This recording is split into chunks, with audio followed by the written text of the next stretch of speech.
लीलावती बहुत ही सख्त स्वभाव की थी।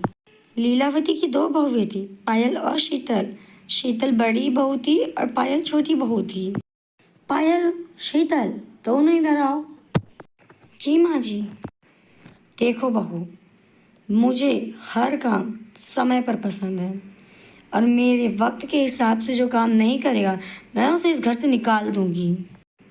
लीलावती सख्त तो थी लेकिन वो अंदर से उतनी ही नर्म स्वभाव की थी।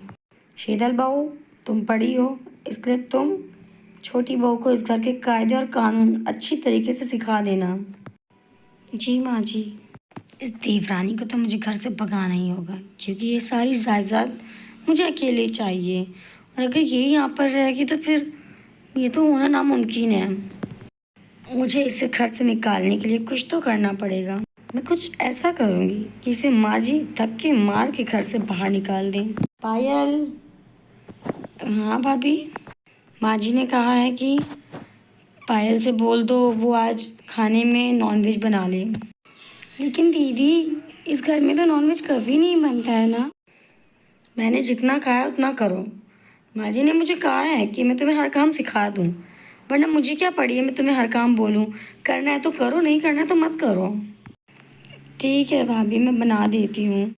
पायल अनजान बेचारी किचन में जाकर नॉनवेज बनाने लगती है। इधर शीतल जाकर अपनी सास को चढ़ाती है। अरे अरे आराम से, क्या हुआ? माँ जी, पायल नॉनवेज बना रही है किचन में। क्या बात कर रही हो तुम? पायल की सास पायल के पास गुस्से में जाने लगती है। अब तो माँ जी इसे घर से बाहर निकाल के ही मानेंगी। शीतल बड़ी खुश थी क्योंकि उसे लगा आज इस घर से उसकी देवरानी को भगा दिया जाएगा। लेकिन लीलावती, शीतल, तुम इस वक्त अभी की अभी मेरे घर से हमेशा के लिए जा रही हो और इस घर में तुम दोबारा कभी नहीं आ सकती हो। माँ जी, आप ये क्या कह रही हैं? आपने तो कहा था जो गलती करेगा वो इस घर से जाएगा ना।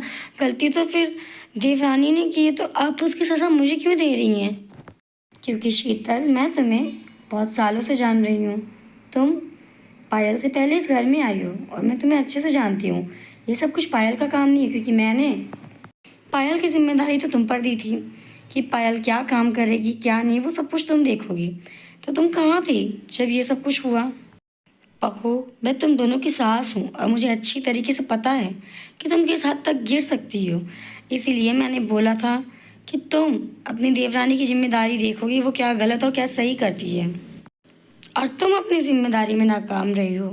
पायल बहू नहीं, क्योंकि पायल बहू की जिम्मेदारी तुम पर थी। शीतल वहीं पर रोने लगती है और अपनी सास से माफ़ी मांगने लगती है। माँ जी, मुझसे गलती हो गई माँ जी, मैं लालच में आकर अपनी देवरानी के साथ ऐसा कर दी थी। माँ जी, दोबारा ऐसा नहीं होगा माँ जी।